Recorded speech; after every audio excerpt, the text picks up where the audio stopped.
Hi everyone, today I'll be presenting Women in the People's Republic of China, New Challenges to the Grand Gender Narrative. So, dito sa introduction, even before 1949, women were oppressed by Confucianism and lived in misery. So in Confucianism, it is mean by importance of personal ethics and morality. So women uniformly spoke about their happy liberated status, but still yung sexual abuse and discrimination, it remains unacknowledged. Building China's socialist modernity, but nonetheless, the new government took great pains to promote and implement its progressive policies on women's liberation.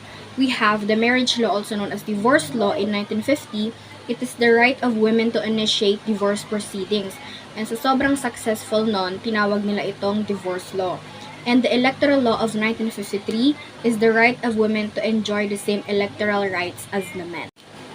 Sa The Great Leap Forward naman, that created large commune farms that was rewarded and were shared across the villages, but this policy resulted in productivity decline in combination with natural disasters that swept across China in early 1960s. And sa Great Proletarian Cultural Revolution naman, nagdirect dito yung savage attacks on intellectuals, teachers, researchers, and CCP cadres. So according to them, building socialism by self-reliance yung motto nila kasi naiiba sila sa other country. Sa open door policy naman, ito naman yung goal ng China to allow all interested countries to trade openly without the government mediation sa land and factories, stock markets, private banks, and public markets. Dismantling socialism and consequences for women. So it was noted that the collapse of socialism in Eastern Europe and Soviet Union would bring both benefits and losses to women. The solution to women's problems presented by the CCP is modernization through economic growth, that more work is needed to improve the status of all women in China. The Women's Federation, the ACWF, or the All China Women's Federation, sila yung nakaangkla to communicate the government's policies to women and less commonly women's concern to the government. So, nung nag-start na mag-increase yung infanticide or yung female infanticide sa China, the ACWF was at the forefront of the prevention strategies. And so, women's law, during the 1985, the ACWF raised these issues of writing a new Chinese law on the rights and interests of women. So this resulted in the promulgation in 1992 of the Law on Protecting Women's Rights and Interests. The law will emerge fully with bureaucratic support as a civil society develops, complete with enforceable legal codes. And meron din silang talent contests sa internet during 1999, a Miss Net competition na held siya sa criteria na 30% lang yung beauty and personality and dapat 70% naman yung internet expertise.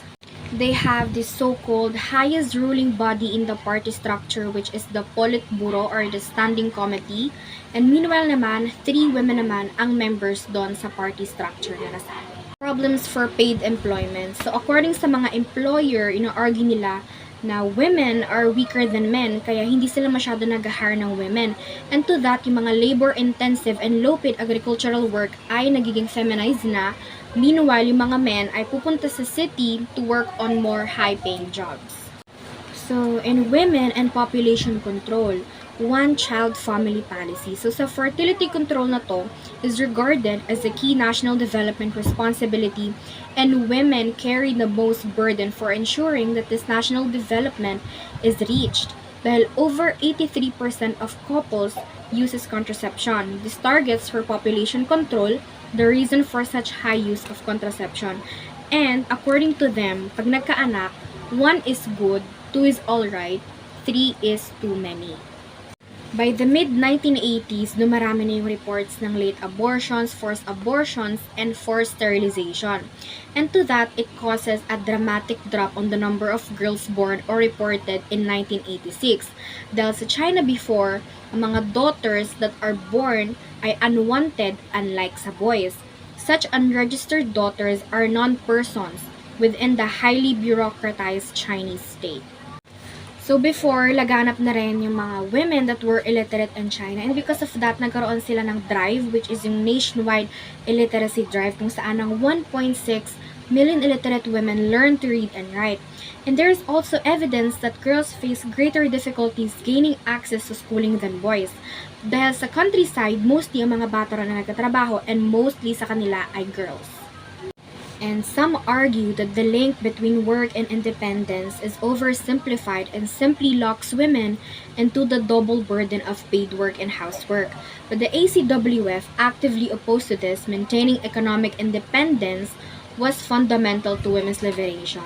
And hindi din nila masyadong tinatangkilik yung word na feminist dahil meron daw itong negative social and political connotations.